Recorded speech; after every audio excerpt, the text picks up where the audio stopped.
정해놓고도 잘 기억이 안 납니다.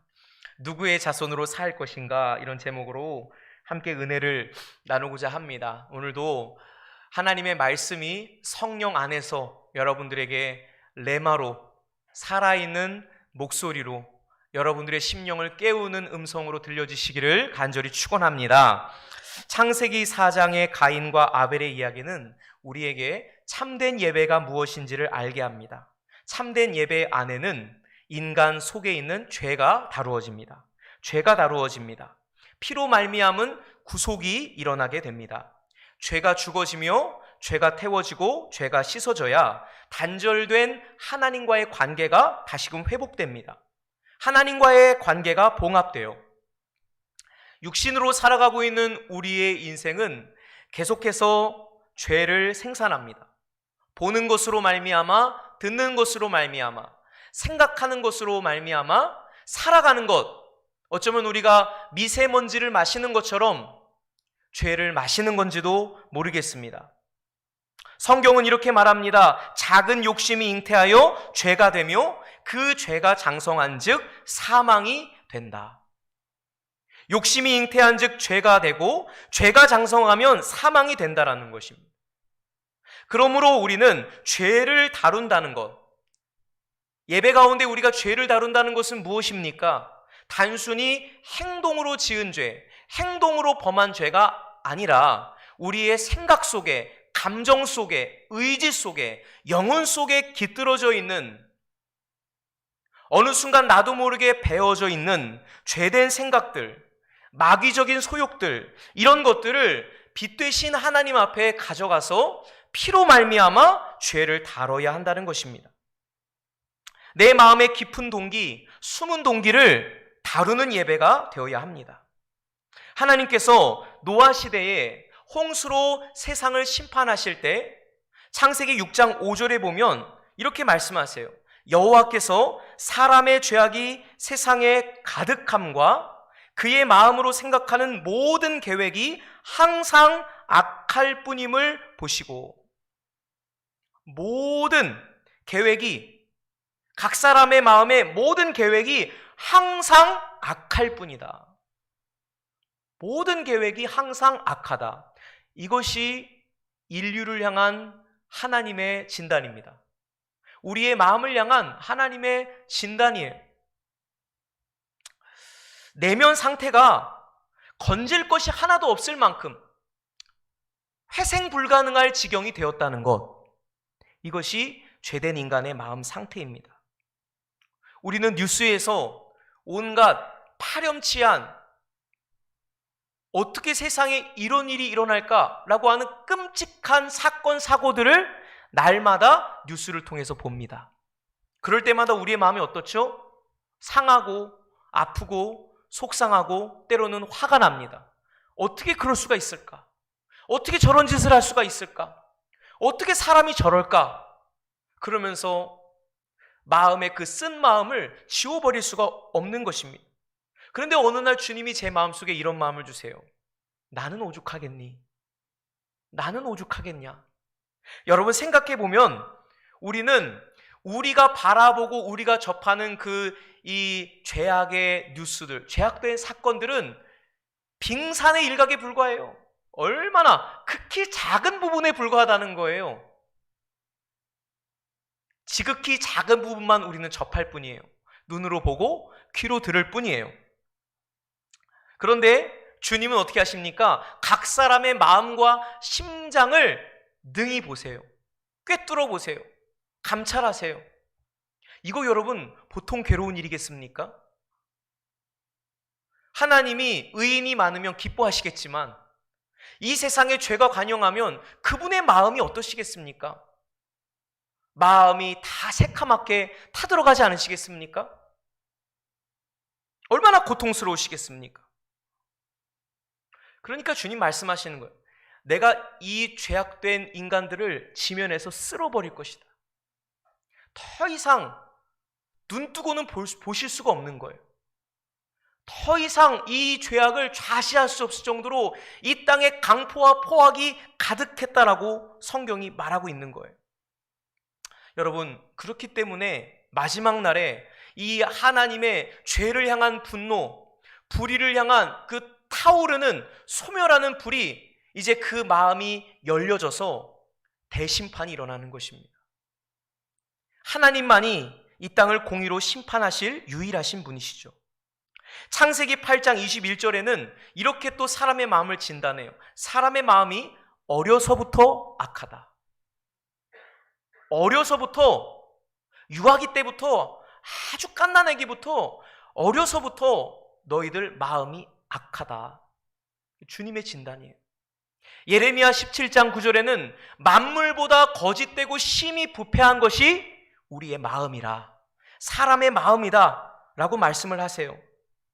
그러므로 우리가 주님 앞에 나올 때 다뤄야 할 문제는 바로 이 문제예요. 외적인 문제가 아니라 썩어있는, 썩어 문드러진 우리의 마음 상태, 내면 상태, 하나님을 떠나 있는 상태, 교만한 상태, 악한 생각을 자행하고 살인과 간음과 음란과 도적질과 비방과 거짓 증언을 일삼고 있는 우리 속에 더러운 생각, 그 숨어있는 동기들을, 마음의 간사함들을 다뤄야 한다는 거예요. 피로 다루셔야 합니다. 죄를 토설해야 합니다.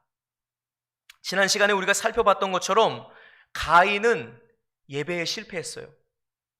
예배를 통해서 그는 죄를 다루지 못했습니다. 그리고 재물과 자신을 일치시키지 못했어요. 재물은 재물이고 나는 나였어요. 하나님이 그 재물을 받지 않으십니다. 그러나 하나님께서는 끊임없이 가인에게 기회를 주세요. 3번이나 말씀하시면서 찾아오시면서 돌아설 수 있도록, 회개할 수 있도록 길을 마련해 두셨는데 어리석은 가인은 여호와를 떠나 유리하며 방황하는 인생을 택하게 됩니다. 오늘 본문이제 한번 들어가 보는 거예요. 어느새 그가 가정을 꾸리게 돼요. 아이를 갖습니다. 17절에 보니까 에녹을 낳은지라, 아내와 동침함에 그가 임신하여 에녹을 낳은지라, 에녹이라는 이름이 등장합니다. 그리고 가인이 성을 쌓고 그의 아들의 이름으로 성을 이름하여 에녹이라 하였더라.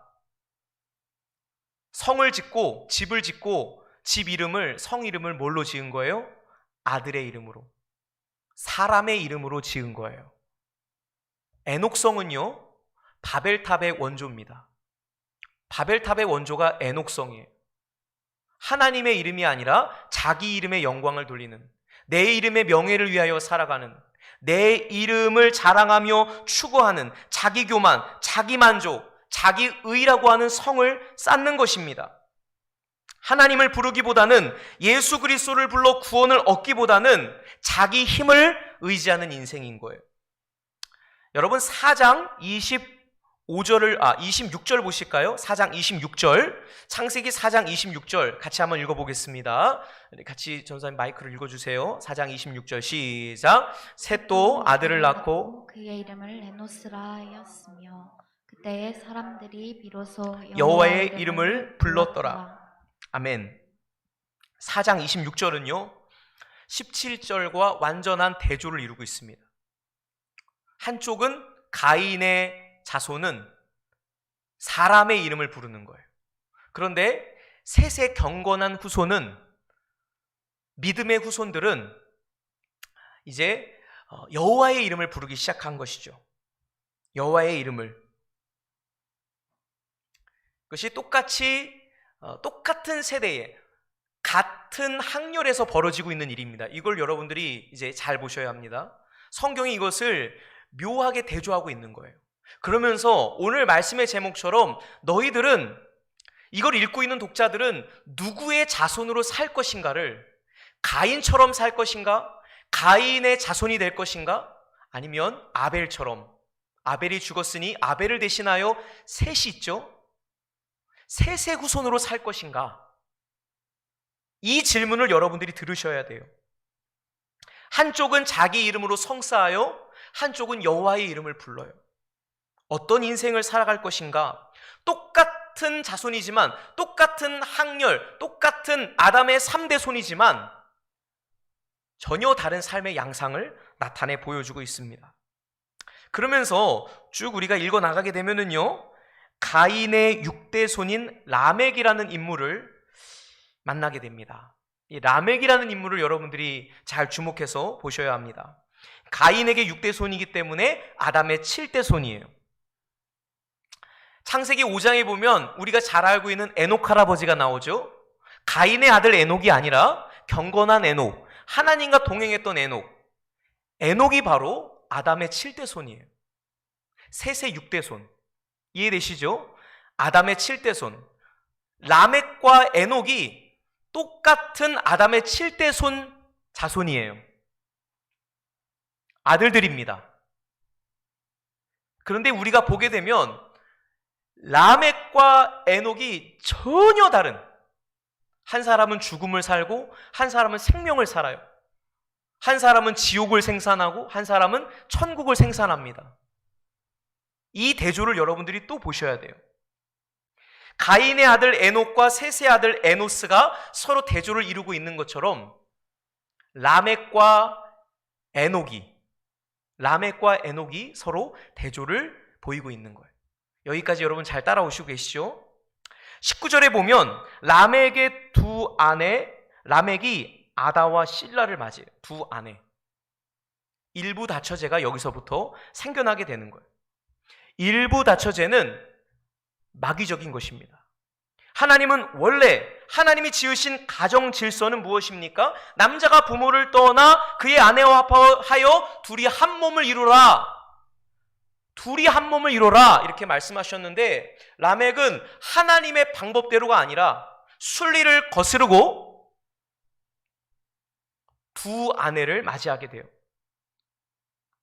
가정 질서를 파괴하는 것이죠. 죄가 관여하기 시작하면 가정 질서가 무너지는 거예요.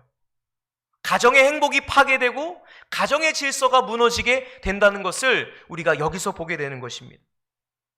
하나님이 정하신 가정 제도를 완전 짓밟아버리고 거부해버려요. 순리대로 남자가 여자와 만나야 되는데 동성끼리, 그게 영리죠.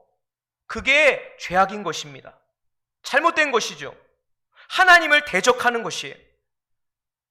그러면서 아다와 실라의 두 아내에게서 낳은 세 아들들이 소개돼요.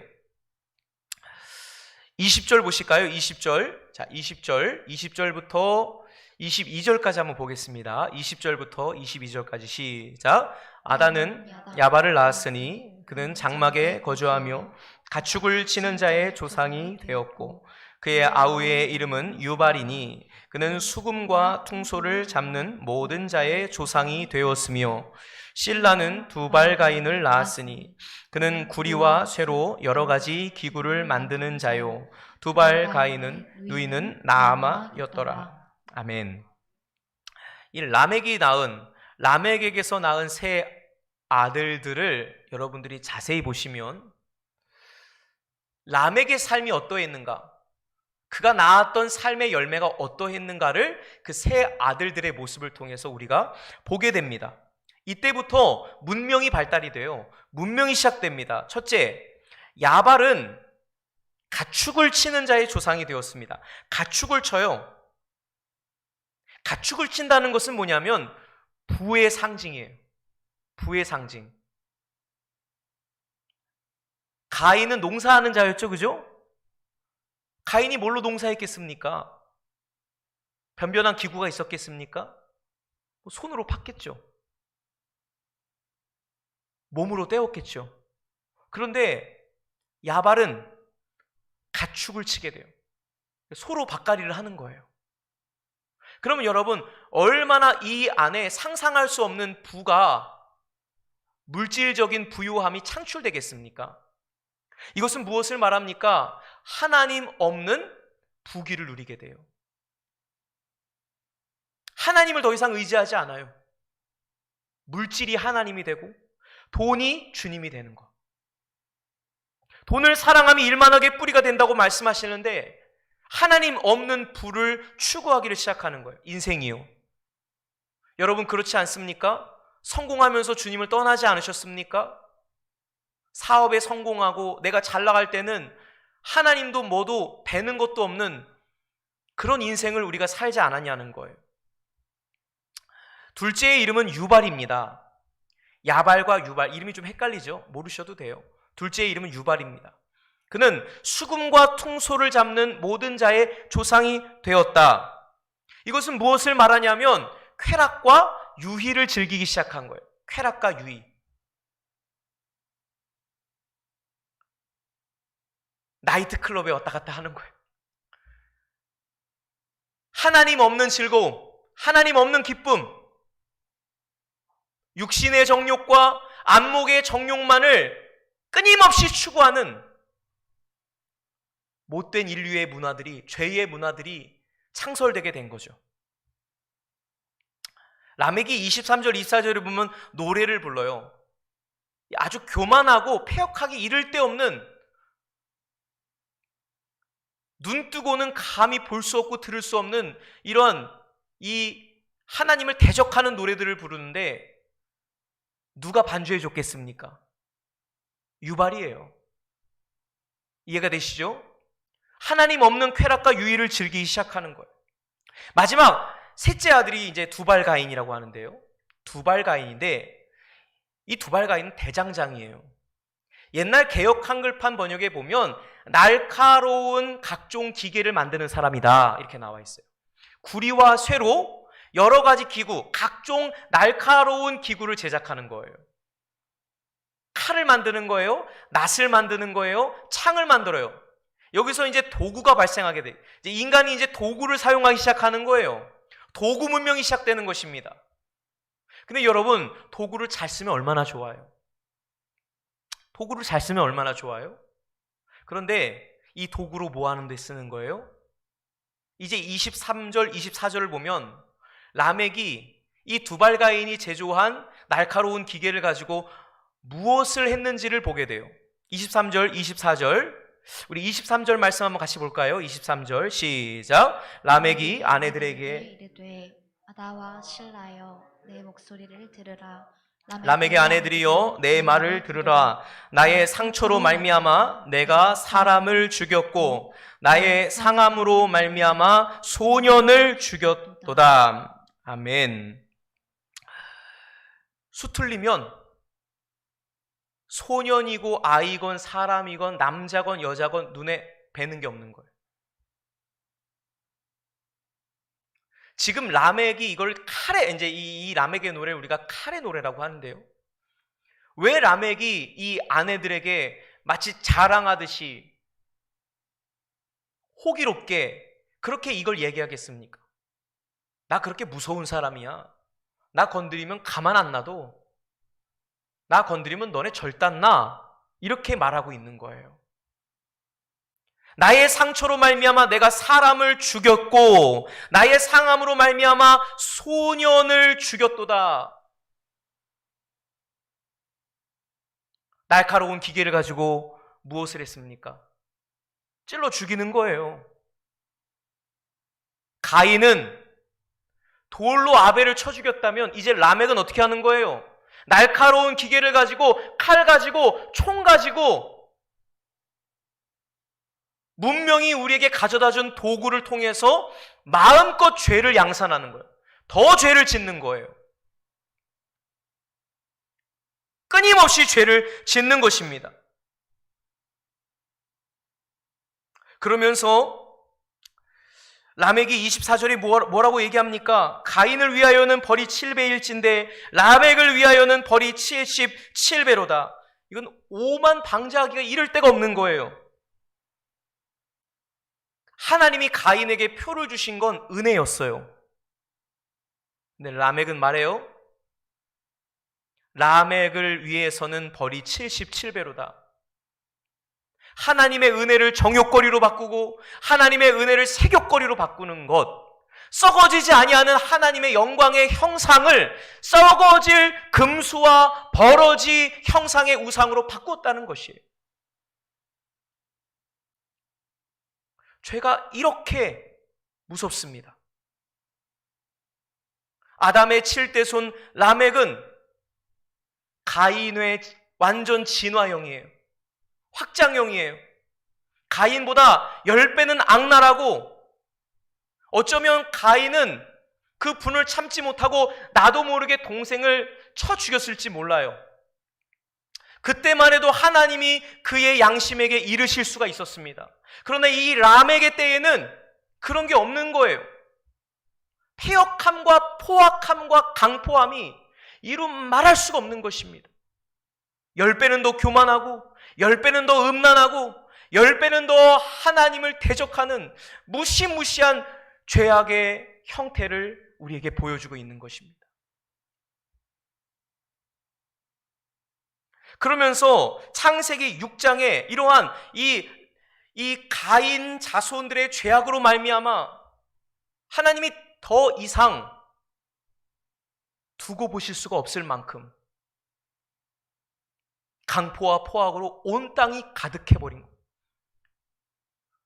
홍수로 지면의 모든 것들을 쓸어 버리실 수밖에 없는 상태가, 구제불능의 상태가 되었다는 것이죠.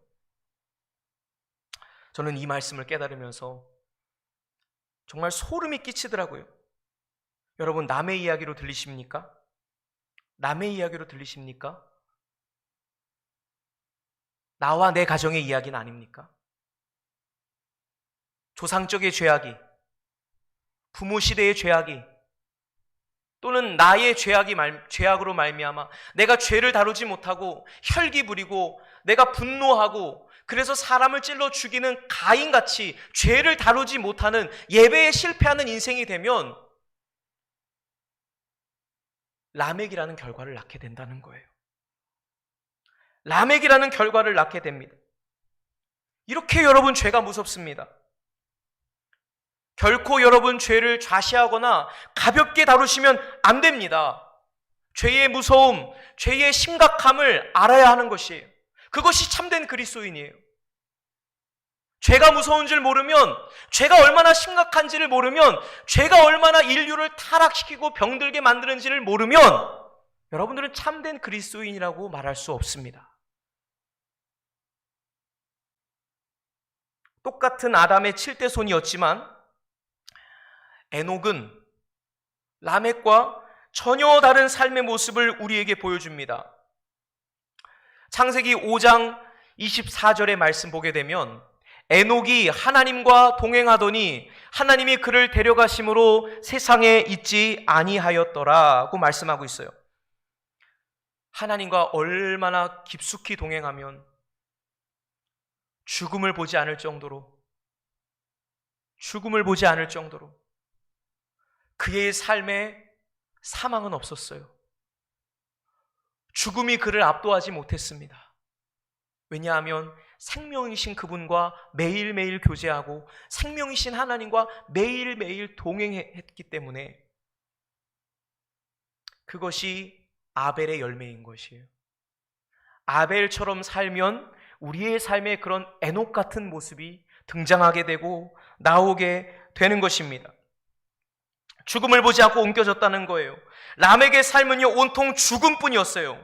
자기도 지옥이었고 내 마음도 지옥이었고 그를 만나는 모든 사람들, 아내건 자식이건 모든 소년들이건 사람들이건 그는 공포의 대상이었고 그는 지옥의 전수자였습니다. 그러나 여러분, 에녹은 어떻습니까? 그의 삶이 곧 천국이었던 거예요. 천국이 어디입니까? 하나님과 동행하는 곳이잖아요. 하나님이 계신 곳이잖아요. 그는 심령 천국을 300년 동안 이루며 살았다는 거예요. 얼마나 많은 영향력들을 미쳤겠습니까? 거기에서 노아가 나오는 거예요. 거기에서 아브라함이 나오는 거예요. 그 경건한 자의 자손들로 말미암아 하나님이 세상을 구원하시는 것입니다. 에녹이 그랬던 거예요. 자신만 천국을 누린 것이 아니라 그를 만나는 모든 사람에게 생명을 퍼뜨리고 천국을 보여주고 하나님을 증거했던 것이죠. 생명을 낳게 했던 것이에요. 똑같은 학렬에 똑같은 아담의 7대 손이었지만 여러분들은 라멕이 되시겠습니까? 에녹이 되시겠습니까? 관건은 이것입니다. 죄를 다스리느냐, 다스리지 못하느냐. 죄를 못 다루면, 죄를 다스리지 못하면 여러분들은 누가 되는 거예요? 라멕이 되는 것입니다. 찌르는 자가 되는 거예요. 사망을 사는 자가 되는 거예요. 내 마음도 지옥이고 나를 만나는 사람도 불행하게 짝이 없는 지옥으로 만드는 불행한 삶의 아이콘이 될 수밖에 없다는 거예요. 반면에 에녹은 어떻습니까? 저와 여러분들이 에녹처럼 생명을 누리며 생명을 나누며 생명으로 살아가게 되시기를 주님의 이름으로 축원합니다. 라멕과 같은 인생이 아닌 거예요. 죽음으로 가득한 삶이 아니라 생명으로 가득한 인생. 그러한 인생이 되시기를 주님의 이름으로 축복합니다. 주님의 이름으로 축복합니다. 그렇다면 이제 우리가 어떻게 죄를 다스리며 살아갈까? 죄를 다스려야만 경건한 자의 후손으로 살아가잖아요. 에녹이 될 수 있잖아요. 에노스가 될 수 있잖아요. 노아가 될 수 있잖아요. 그러면 우리가 죄를 어떻게 다뤄야 하는지를 알아야 합니다. 이제 여러분들은 시편 32편을 보시면 됩니다. 시편 32편 1절부터 8절까지를 우리가 볼 텐데요. 여러분 이 시편 32편 1절에서 8절은 여러분들이 평생 동안 잊지 마셔야 합니다. 시편 32편 1절부터 8절은 여러분들이 평생 동안 매일매일의 개인 예배, 회중 예배, 모든 각종 예배, 여러분들의 기도 시간마다 이 말씀이 여러분들 안에 기억되어져야 합니다. 이 말씀을 기억하면, 이 말씀대로 살아가면, 이 말씀을 믿고 신뢰하면 우리는 에녹이 되는 것이고요. 이 말씀을 알지 못하면 가인이 되고 라멕이 되는 거예요.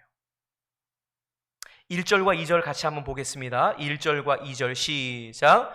허물의 사함을 받고 자신의 죄가 가려진 자는 복이 있도다. 마음에 간사함이 없고 여호와께 정죄를 당하지 아니하는 자는 복이 있도다. 아멘. 서론 부분입니다. 누가 복이 있는 사람이냐? 허물의 사함을 받고 자신의 죄가 가려진 자, 사함 받은 자, 그들이 진정 복 받은 사람이라는 것. 용서 안 받은 자들이 정말 복 있는 사람들이라는 것입니다. 여러분들에게 이 복이 임하기를 축원합니다. 이들은 마음에 간사함이 없어요. 마음의 동기가 순수해요. 마음의 동기가 깨끗해요. 왜냐하면 매일매일 죄를 다루기 때문에, 매일매일 영혼을 깨끗이 청소하기 때문에, 피로 죄를 다루기 때문에 마음에 간사함이 없는 거예요. 여러분들 마음에도 간사함이 없는 은혜가 있기를 바랍니다.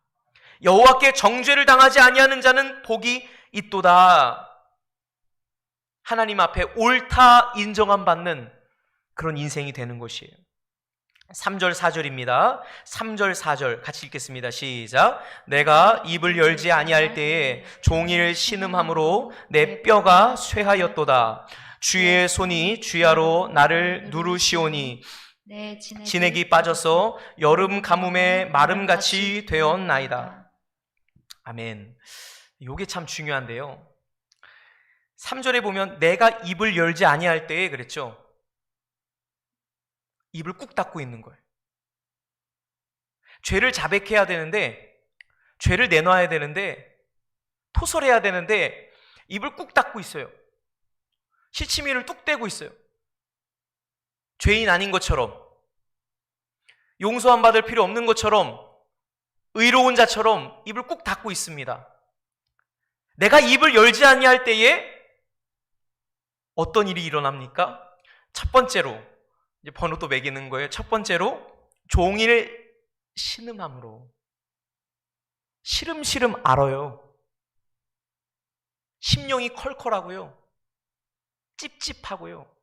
여러분, 왜 이 여름철에 온몸에 땀을 흘려가지고 이 땀 냄새가 진동을 하는데 씻지 못할 때 그 찝찝함, 그 답답함, 죄가 있음에도 죄를 고백하지 않는 자의 마음이 그러하다는 거예요. 종일 신음함으로. 두 번째는 어떻습니까? 내 뼈가 쇠하였도다. 영적인 골격이 골조가 무너지는 거예요. 뼈가 시린 거예요. 골격이 무너지는 거예요. 자, 세 번째로 입을 열지 아니할 때 어떤 현상이 있습니까? 너 이래도 입 안 열래? 그러면서 주님의 손이 어떻게 해요? 주야로 나를 누르셔요. 주의 손이 주야로 여러분을 누르시는 거예요. 이게 눌러요. 뭐라고 누르시는 거예요? 너 빨리 회개하라. 너 빨리 자백해야 돼. 너 돌이켜야 돼. 아담아, 네가 어디 있느냐? 가인아, 너 그러면 안 돼. 어찌하여 너의 안색이 변하고 어찌하여 내 마음이 분하여 있느냐? 너 죄를 다스려야지. 네가 죄를 다스리지 않으면 죄가 너를 삼켜버릴 거야. 너 빨리 자백해라. 너 빨리 내 앞에 그 죄를 고백해라. 네 죄를 인정해라. 그러면서 하나님의 손이, 주님의 손이 어떻게 하는 거예요? 주야로 우리의 손을 누르시는 거예요. 누르시는 것입니다. 영혼의 줄다리기 씨름이 벌어지고 있는 거예요. 입을 안 열려는 사람과 자수하라고, 토해내라고 입을 벌리려고 하시는 주님과의 이 영적인 줄다리기 싸움이 있는 거예요. 이 영적인 줄다리기 싸움. 이거 경험해 분들 아실 거예요. 이게 죄인 걸 아는데 하나님이 이걸 이렇게 하라고 말씀하시는데 내가 알면서도 거역할 때 너무너무나 답답하고 종일 신음하고 뼈가 쇠요. 밥맛도 없어요. 제가 여러분들에게 늘 말씀드리잖아요. 지하철만 타면 그렇게 하나님이 너 전도 잘하잖아. 너 복음 전해야지. 예수 믿으라고 해야지. 하나님 어떡해요? 사람이 이렇게 많은데 저 부끄러워요. 저 못해요. 저 안 할래요. 그러면서도요, 그냥 저 책 읽을래요. 그러면서 지하철에 앉아가지고 이렇게 책을 펼치고 있으면 이게 눈에 하나도 안 들어와요. 계속해서 마음에 감동을 주시는 거예요. 근데 막 못하겠는 거예요. 그래가지고 동서울 터미널 그 강변역에서 내려야 되는데 이건 내릴 수도 없고 안 내릴 수도 없고 미치겠더라고요. 그래서 어떻게 되지 어떻게 하다가 놓쳐버렸어요. 지나가 버렸어요. 잠실까지 갔다가 그냥 겨우겨우 하나님 어떡해요? 하나님 어떡해요? 그러면서 쭈뼛쭈뼛 전하고 그랬던 기억이 납니다. 여러분, 하나님의 사람들은요, 죄가 있으면 그 견딜 수 없는 고통이 있는 거예요. 왜? 주님이 사랑하셔가지고. 이게 여러분, 주님의 손이 나를 누르시는 것이 사랑임을 아시길 축복합니다. 이게 철든 자식이에요. 라멕 같은 인생은 벌써 이 죄의 진탕이 되고 양심이 화인을 맞아가서 양심이 죽어서 이제 이 소리가 더 이상 들리지 않는 거예요. 그러나 내 마음이 찜찜하다는 것, 죄를 지었는데 내 양심이 불편하다는 것, 잠이 안 온다는 것, 밥이 안 넘어간다는 것, 자꾸만 마음이 불편한 것, 이거 여러분 축복입니다. 하나님이 여러분들을 아직 버리지 않으셨다는 증거예요. 여러분들의 삶에 개입하신다는 증거예요. 그리고 마지막으로 어떻습니까? 주의 손이 주야로 나를 누르시니 어떻게 돼요? 네 번째로 내 진액이 빠져서 여름 가뭄에 마름같이 되어 진이 다 빠져버린 거예요. 여러분, 여름 가뭄에 말라버린 땅 보셨습니까? 흉물도 그런 흉물이 없어요. 우리의 마음 상태가 그런 상태 돼버린다는 거예요. 이제는 도저히 버틸 수가 없는 거예요. 저항할 수가 없는 거예요. 그런데 왜 시인이 입을 열면 되는데 여름 가뭄에 마를 때까지 그 진액이 빠질 만큼 버틸까요? 그건 우리가 잘 알고 있죠. 치부를 드러내고 싶지 않거든요. 추한 모습, 부끄러운 모습 보여주고 싶은 사람이 누가 있겠습니까? 내려놓고 싶지 않은 거예요. 아까운 거예요. 싫은 거예요. 포기하고 싶지 않은 거예요.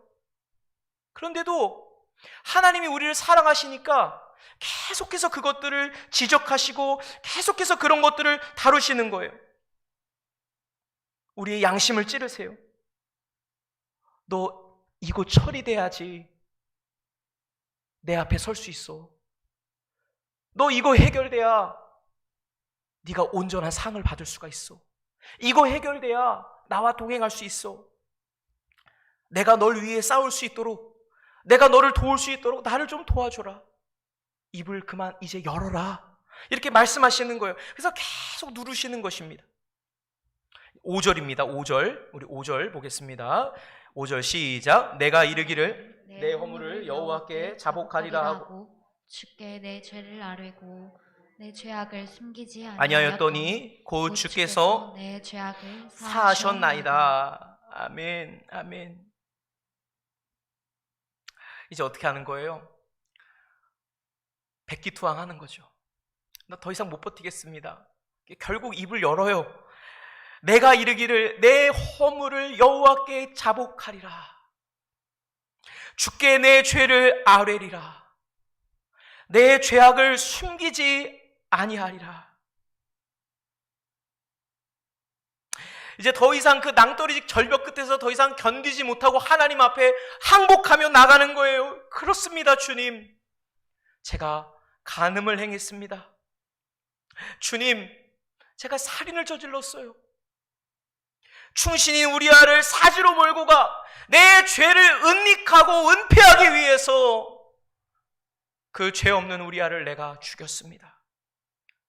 나보다 더 의로운 자를 내가 돌로 쳤습니다.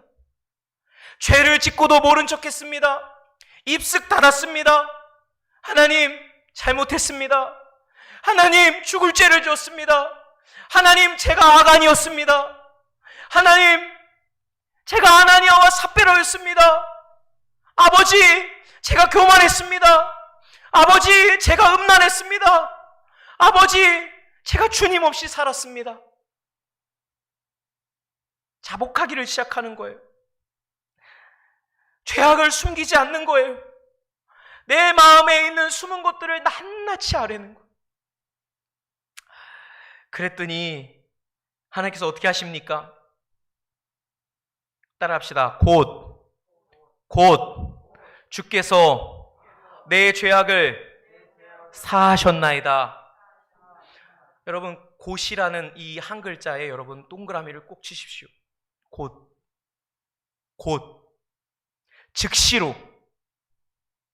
이 한 글자가 굉장히 중요합니다. 오늘 어쩌면 이 설교 중에 가장 중요한 한 글자가 곧이에요. 곧. 만일 우리가 우리 죄를 자백하면 곧 즉시로 우리를 안아주시고 우리를 치료하시고 우리를 찾아오시고 우리를 용서해 주시고 우리를 싸매 주시고 우리를 회복시켜 주시는 거예요. 즉시로 곧 주께서 내 죄악을 사하여 주시니. 그래 아들아, 그래 내 딸아, 내가 고백하기를 기다렸단다.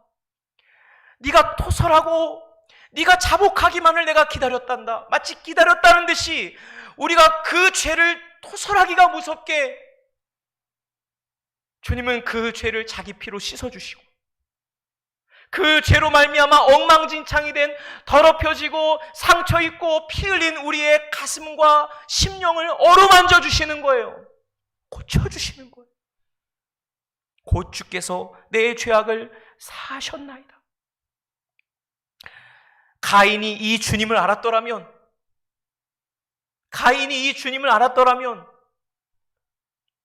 그렇게 되지 않았을 거예요. 죄를 자백하는 자마다 미쁘시고 의로우신 하나님을 만나게 되는 것이에요. 여러분 기억하세요. 가인은요, 죄를 지어서 망한 것이 아니에요. 동생을 죽였기 때문에 저주받은 것이 아닙니다. 죄를 토설하는 즉시 죄를 사하여 주시고 즉시로 죄를 고쳐주시고 용서해 주시는 미쁘시고 의로우신 아버지를 믿지 않았기 때문인 것이에요. 이 원리를 여러분들이 잘 기억하시기를 바랍니다. 분노가 일어날 수 있어요.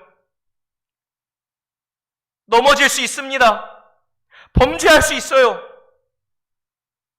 얼른 주님이 찾아오실 때 주의 손이 나를 누르실 때에 너 그거 잘못이야. 너 그거 죄 지은 거야.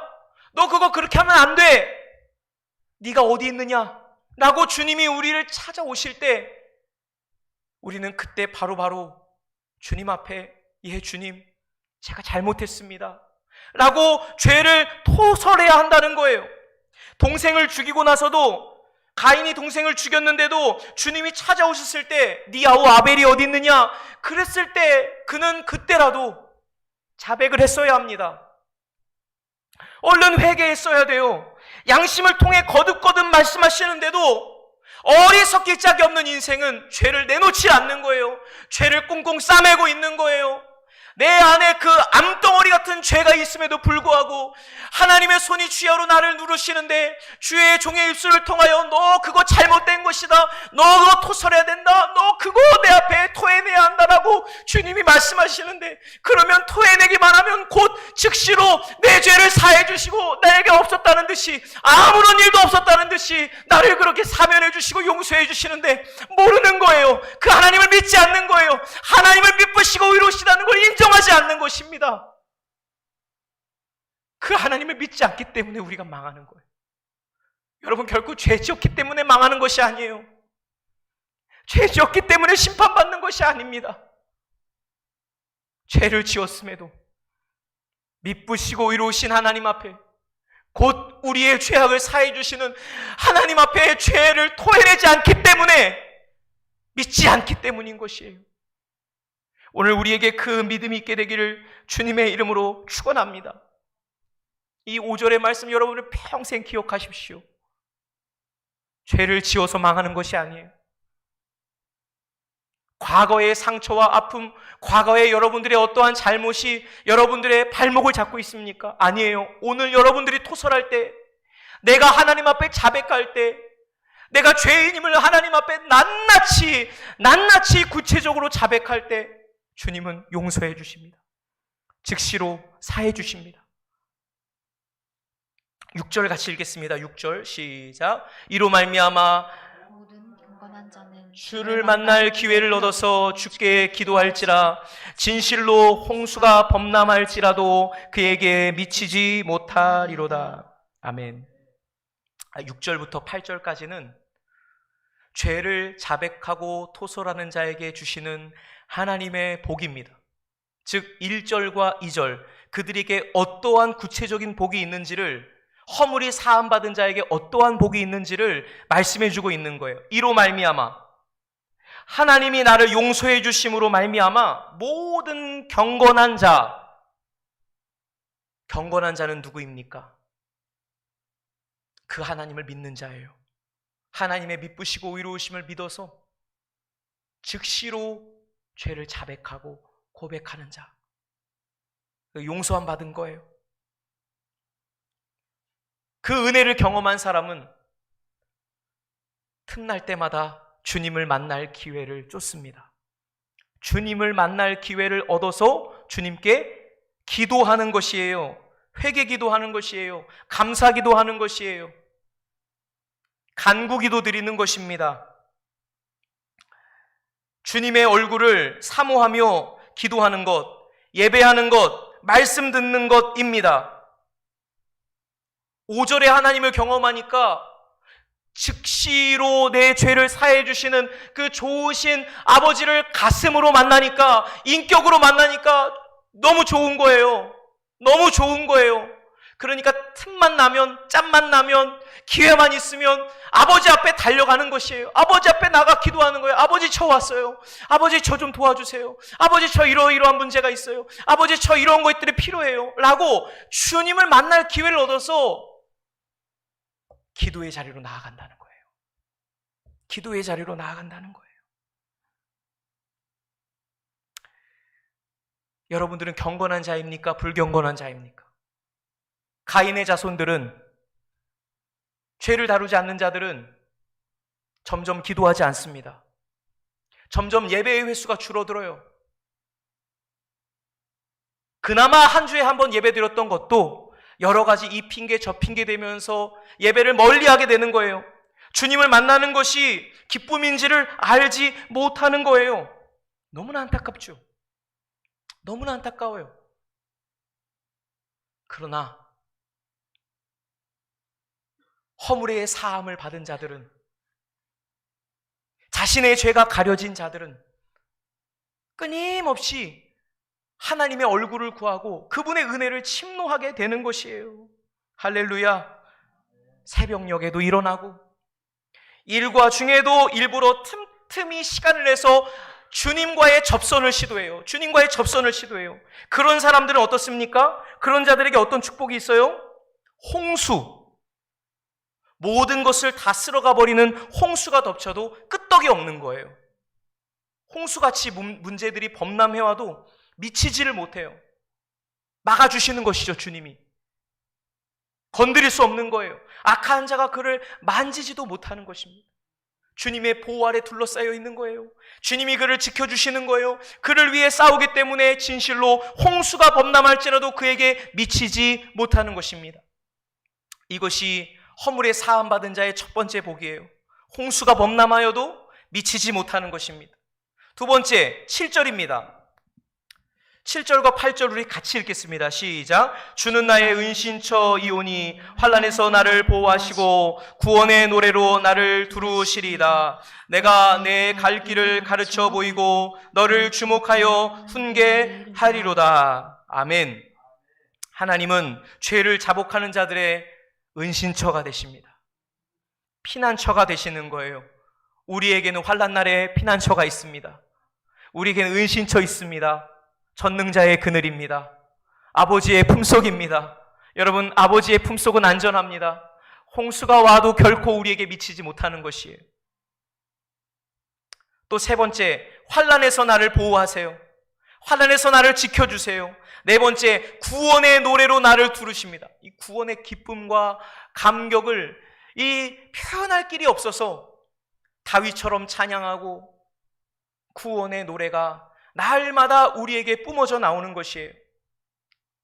다섯 번째는 그들의 길을 가르쳐 보이세요. 이제는 유리하며 방황하는 인생이 아니라 길을 보여주시는 거예요. 내가 어디로 가야 되는지, 어떤 것이 참된 길인지, 어디를 가야 축복된지 우리에게 갈 길을 가르쳐 보이십니다. 그리고 마지막 여섯 번째로는 너를 주목하여 훈계하리로다. 아멘. 길을 보여주실 뿐만이 아니라 코치해 주시는 거예요. 지도해 주시는 거예요. 일일이 여러분들의 삶에 하나님 여러분들 딱 주목하셔서 여러분들을 붙드셔서 여러분들을 훈계하시는 거예요. 도와주시는 거예요. 가르쳐 주시는 것입니다. 오늘 여러분들 이 시편 32편 1절에서 8절, 이것은 죄를 다루는 법이에요. 이 시편 32편 1절에서 8절이 여러분들에게 경험될 때 우리는 가인이 아니라 아벨 되는 거예요. 가인의 아들 에녹이 아니라 에노스 되는 거예요. 라멕이 아니라 에녹이 되는 것입니다. 기도하겠습니다. 하나님 아버지, 은혜를 감사합니다. 주님, 누구의 자식